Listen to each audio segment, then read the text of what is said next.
dan kita bisa pilih dark mode atau enggak. Nah ini versi dark mode, kita pakai dark mode pastinya. Pokoknya intinya kalau kita belajar Linux tuh nggak ada ruginya sama sekali, karena pasti akan terpakai juga dan sangat-sangat powerful untuk kita seorang developer.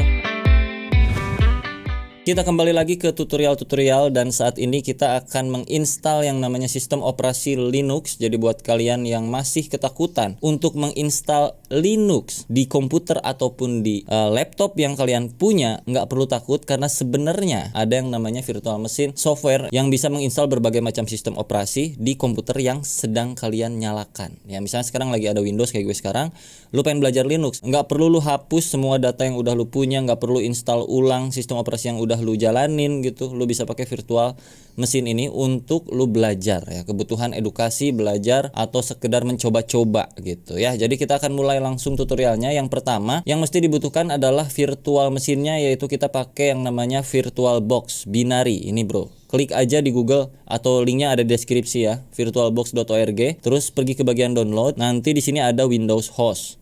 Nah diklik aja ini Windows Hostnya. Terus nanti kalau udah diklik, lu bakal dapetin file atau softwarenya di sini, VirtualBox. Kalau udah lu klik 2 kali, lu install, next kayak install software biasanya. Dan kalau udah, lu tinggal cari ISO-nya, ISO dari sistem operasi Linux-nya. Berbagai macam distro Linux kalian tinggal pilih aja. Contohnya di sini gua pakai sebagai sampel pakai Vanilla OS ya, karena gua juga penasaran Vanilla OS tuh kayak gimana sekarang. Jadi lu coba download aja websitenya tuh di vanillaos.org. Linknya ada di deskripsi, tinggal klik aja. Pencet yang Get Vanilla OS 22.10 versinya, klik aja ini. Terus nanti kalau udah dapet, lu bakal lihat di sini ada Vanilla OS .iso extensionnya. Kalau nggak muncul .iso-nya, ya pokoknya kalau gambarnya udah gambar disket atau CD kayak begini, berarti itu formatnya udah ISO. Tapi kalau kalian pengen munculin format extensionnya .iso, pergi ke bagian view di area sini, terus lu klik centang file name extension supaya muncul ekstensinya. Karena kalau nggak, defaultnya kan seperti ini, nggak ada .iso-nya. Kalau pengen muncul ya view file name extension, klik. Nah muncul .iso. Udah, 2 itu aja disiapin dulu kalau kalian pengen coba Linux. Sistem operasinya udah di download ya, .iso ini, Vanilla OS gua, mau Ubuntu, mau apa OS terserah lu. Terus satu lagi VirtualBox. Ini peruntukan untuk pemula, jadi kalau kalian pengen belajar ya bisa diikutin aja, karena gua akan coba stepnya dari nol.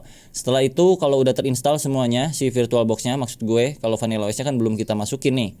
Buka dulu VirtualBox-nya di Google, di komputer kalian. Di sini buka aja VirtualBox VM, virtual machine VirtualBox. Oke. Mungkin kalau kalian pertama kali buka itu belum ada apa-apanya di sini, masih kayak gini doang, cuman ada new, add dan segala macamnya seperti itulah. Pokoknya mah cuman gini doang. Kita klik yang new untuk membuat mesin baru dan kasih nama di sini sesuai nama sistem operasinya, distro Linuxnya itu apa. Misalnya Vanilla kayak begini ya.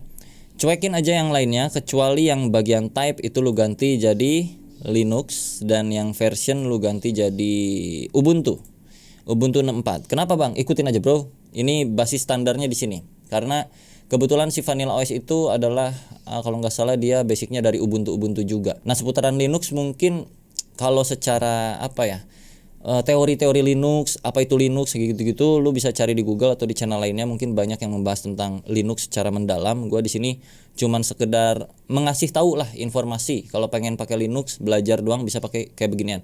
Ini metode bukan baru juga, ini metode udah lama banget ketika kita dulu belajar di tahun 2000 sekian juga ya, udah pakai beginian untuk belajar Linux. Atau bahkan bisa belajar langsung install full, itu tidak masalah juga. Jadi tergantung kalian aja pengen belajar via mesin atau via langsung. Kalau via langsung biasanya ya kadang-kadang suka balik lagi ke Windows. Jadi mending gini aja lah kalau untuk belajar pertama kali mah ya, biar aman. Kalau udah di next aja. Terus ini di bagian sini, ini gua perbesar lagi kali, bisa nggak? Nggak bisa ya? Nah kayak gini ya. Ini di bagian ini kalian tinggal set RAM-nya. Gua akan coba RAM-nya di 4 GB biar agak geleser gitu bro. 4, 6, 8 GB terserah kalian. Kalau bisa ini nggak lebih gede dari RAM yang kalian punya di komputer kalian. Misalnya RAM-nya itu lu cuman punya 4 GB nih, berarti ininya ya udah 2 GB aja. Yang tadi tuh angka 2000 MB 2 GB. Atau kalau lu RAM-nya tuh ada 8 GB ya taruh aja 4000 MB atau 4 GB. Untuk jumlah CPU mau 2 mau 3 terserah lu, tapi biasanya sih gua 1 aja udah cukup kali ya. Oke, kita next. Kalau udah di next, create virtual hard disk now, yes. Dan saran gua untuk size hard disk, ini hard disknya bakal dibikin secara virtual dari mesin si virtual mesinnya. Kalau 25 GB menurut gua kayaknya kurang. Gua biasa set di 55 atau 60 kalau gue biasanya. 65 boleh lah. Ya gua akan taruh ini di 65, tapi kalau kalian merasa harddisknya kurang ya lu set di minimal 50 giga minimal menurut gua. Sisanya lu cuekin aja. Untuk install ini tinggal next lagi. Terus nanti muncul kayak beginian. Ini detail yang udah kalian isi tadi, tinggal finish aja ya, 65 giga, terus RAM-nya 4 giga, dan baru dikasih nama doang vanilla. Belum, yang ISO-nya belum, nanti terakhir aja. Oke, kalau udah tercipta seperti ini ya. Di bagian tab sebelah kiri, ini gua perbesar. Ini ada vanilla power off di sini. Dan kalau mau nyalain kita pergi ke bagian setting dulu, kita masukin ISO-nya. Setting, terus pergi ke bagian storage. Nah, di storage ini kan di bawahnya ada empty disk. Ingat tadi di bagian download kita udah punya disknya. Ini kan disknya nih, OS-nya, ISO-nya. Dan kalau lu klik empty-nya, muncul kayak begini. Centang live CD-nya, buka ini, terus choose a disk file. Pergi ke bagian yang kalian download tadi, hasilnya di mana? Ini Vanilla OS-nya nih, klik aja, open. Kalau udah, tinggal di OK. Kalau sudah OK, pencet start. Tungguin sampai dia ngebooting. Di sebelah kanan akan ada muncul tulisan powering up virtual machine bla bla bla. Kita tunggu. Ini gua perbesar. Oke, ini muncul kayak gini ya. Loading untuk kita proses instalasi supaya bisa sistem si Vanilla OS-nya bisa masuk ke virtual machine kita. Sesederhana itu ya installnya. Tinggal kita mainan di dalamnya nanti kayak gimana. Dalam proses ini kalian sabar aja bro. Wa innallaha ma'asubirin ya. Jadi tolong ditunggu aja, kalau ada error ya mohon dimaklum karena ini virtual machine. Atau kita lihat aja nanti kayak gimana error atau enggak ya. Ini pertama kalinya juga gua. Tuh kan ada ya. Ada seperti ini muncul activity dan segala macamnya. Kalau misalkan ini tampilannya kayak jelek gitu bro, lu bisa ubah sebenarnya apanya nih. Ntar lu bisa ubah screen resolutionnya, tapi gue lupa di sebelah mana ya.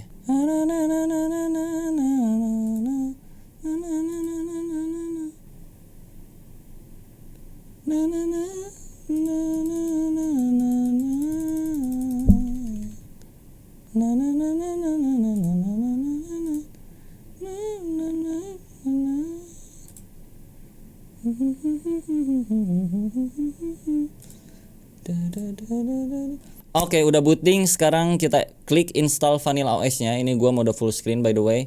Gua klik, terus untuk bahasa kalian bisa pilih. Kalau Indonesia ada kagak? Ada, tapi gua nggak rekomen untuk pakai bahasa Indonesia. Mending pakai bahasa Inggris aja bro. Inggrisnya jangan lupa Inggris yang normal ya, jangan Inggris aneh-aneh. Ya, mana yang normalnya tadi, Inggris gue lupa. Oke, untuk bahasa pokoknya lu atur sendiri. Kita next lagi pakai tombol panah sebelah sini. Untuk layout ini biarkan default aja, next. Regionnya gua pindah ke Antartika. Indonesia nggak ada, jadi Asia pasti ya. Zonanya itu Baghdad, Bangkok. Alright. Kita next lagi. This. Nah, kalau kalian ini tadi kurang dari 50 giga kayaknya nggak akan bisa, dia pasti nolak, nggak akan bisa next. Tapi kalau lebih dari 50 giga kalau nggak salah itu akan enak, bisa kayak gini. Tinggal pencet configure dan configure. Use entire disk, tinggal apply aja. Tinggal next lagi yang biru. Ini tinggal confirm aja dan kasih nama di sini misalnya Dea Vanilla. Username Dea Vanilla. Passwordnya terserah gua 123 aja. Nih gua kasih lihat. Woi, oke. Next lagi. Terus layout segala macam ini konfirmasi instalan, tinggal klik install Vanilla OS dan di sini kita tinggal tunggu aja 5 menitan kurang lebih, atau 7 menit, 10 menit atau bahkan 10 jam tergantung spek PC kalian. Tapi harusnya sih nggak terlalu berat amat, namanya Linux itu biasanya pada ringan-ringan ya bro ya. Oke, sembari menunggu instalan mungkin lebih enak kalau gue sambil ngobrol aja gitu ya. Jadi Linux itu biasanya kita pakai di sisi server biasanya. Server itu jarang, Windows itu jarang ya. Jadi nanti pas kalian ngoding terus kerja itu biasanya kayak deployment kayak gitu-gitu itu biasanya berbasis Linux di server tuh.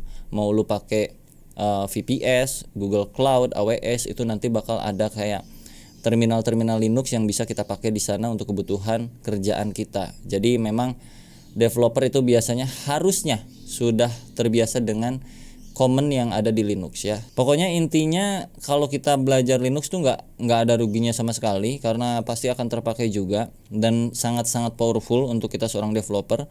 Bahkan untuk seorang hacker pun Linux juga udah mantep banget, parah. Kalau pakai Windows kayaknya kurang. Kalau untuk bagian-bagian security kayak gitu biasanya di Linux lebih juara. Kayaknya kalian jarang dengar kalau Linux itu pernah kena hack atau pernah kena virus kayak gitu-gitu, jarang banget ya kan Linux, banyakannya Windows. Selain itu kalau kita ngoding di Linux juga lebih enak, kayak flawless gitu, flow-nya tuh kayak enak, misalnya dari VS Code, dari terminal NeoVim kemana ke sini ke situ, ambil repository dan segala macam instalan itu bisa lebih cepat daripada Windows sebenarnya. Mungkin banyak yang berpikir kalau Windows itu enak bang, tinggal klik next.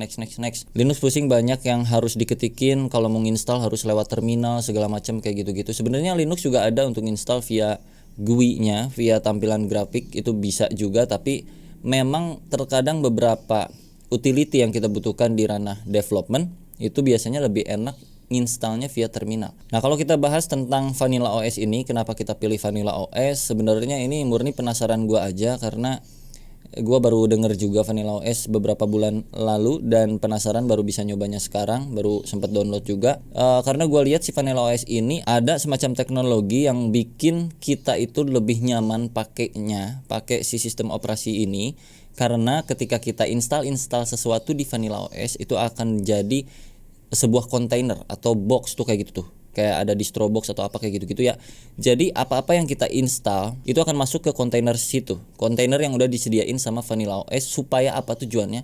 Supaya sistem operasinya nggak rusak. Nah mungkin kalian pernah ngalamin sendiri, kalau kalian install Linux, kadang-kadang setelah install software A, B, C, D, F, G, pada akhirnya tengah-tengah jalan tuh malah pada error, pada rusak, repositorinya aneh lah, lu nggak bisa update, lu nggak bisa running apa pada rusak kayak gitu-gitu. Memang sering terjadi, termasuk gue juga dulu kayak gitu. Nah Vanilla OS kalau nggak salah nih ya, tolong diralat kalau gue salah, dia setiap kali kita install sesuatu dia akan masuk ke sebuah kontainer yang mana sistem operasi vanillanya, sistemnya itu nggak akan terganggu gugat, nggak akan aneh-aneh. Dia tetap Vanilla OS yang seperti ketika kita pertama kali install, karena software yang kita install itu bukan masuk ke sistem tapi dijadikan sebuah kontainer. By the way ini lama banget ya.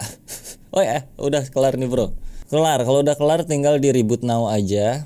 Klik dan kita tunggu dia booting, restart. Udah, kalian punya Linux dan kalian bisa belajar Linux, terlebih untuk Vanilla OS. Dan juga masih banyak hal lain di Vanilla OS yang bisa kalian baca sendiri di websitenya. Dan info aja buat kalian, ini gue di dalam Windows ya. Jadi kalau gue Alt-Tab tuh masih ada Windowsnya ini sebenarnya, cuman ini mode full screen aja. Ini di dalam VirtualBox ya. Dan ini Vanilla OS-nya siap untuk menyala lagi dan sudah terinstall, jadi seharusnya kita bisa mulai pakai. Dan nanti kita coba beberapa fitur yang ada di dalam Vanilla OS. Oke, udah masuk. Di sini kita masukin passwordnya 123 kalau gue, untuk tes awal aja gitu bro. Kalau udah nanti dia akan mengarah kemana gue juga nggak tahu karena belum pernah pakai. Akan muncul seperti ini. Dan gue besarin lagi bentar ya. Sip, let's start. Dan kita bisa pilih dark mode atau enggak. Nah ini versi dark mode, kita pakai dark mode pastinya. Next. Untuk package manager itu ada Flatpak, FlatHub ya. Flatpak itu kayak macam ketika kalian mau install sesuatu, mau running sesuatu software segala macam itu pakai Flatpak. App image juga ya sama aja, kurang lebih kayak gitu. Next aja, ini centang dua-duanya ya, default. Untuk yang ini gua cukup centang core application untuk kebutuhan kayak kalender, dokumen, viewer dan segala macamnya. Kalau Office tergantung, kalau kalian mau pakai Office ya silahkan LibreOffice di sini dicentang aja. Kalau enggak juga nggak apa-apa. Common utilities kayak Battles or Sound Recorder atau Wine atau apa mungkin kayak gitu-gitu ya, supaya bisa nginstal aplikasi yang ada di Windows bisa centang ini. Next lagi. Time shift ini gua nggak pakai ya, gua skip aja. Terus open VM tool. Nah karena kita pakai virtual machine, jadi kita install aja VM toolsnya. Dan restricted codec kita install juga. Mending install aja lah kalau masalah kodek-kodekannya. Apport extra setting ini nggak perlu, ini untuk reportase kayaknya. Next aja, jangan dicentang. Oke, masukin password lagi, authenticate dan installing. Nah kalian lihat di sini, tadi ada tulisannya, apa tadi tulisannya? Immutable, yang artinya sistem bawaan Vanilla OS-nya nggak bisa diubah sama kita, nggak akan ke. Nah ini nih, immutable and atomic. Vanilla OS is immutable and atomic Linux distribution, katanya gitu. Jadi kurang lebih akan lebih aman aja bagi kita pemula kalau pengen nyoba Linux karena tidak akan merusak sistemnya gitu ya. Itu poin penting dari Vanilla OS menurut gua. Oke, ini dia first look dari Vanilla OS kurang lebih seperti ini. Kita coba kulik satu persatu ada apa aja di sini ya. Kalau activities itu berarti kegiatan kita multitask Windowsnya kurang lebih. Kalau kalian geser ke kanan sebelah sini itu workspace baru untuk kalian mulai pekerjaan baru di sini. Kalau di sana misalnya untuk kebutuhan mengcoding, di sini untuk kebutuhan entertainment misalnya YouTubean segala macam.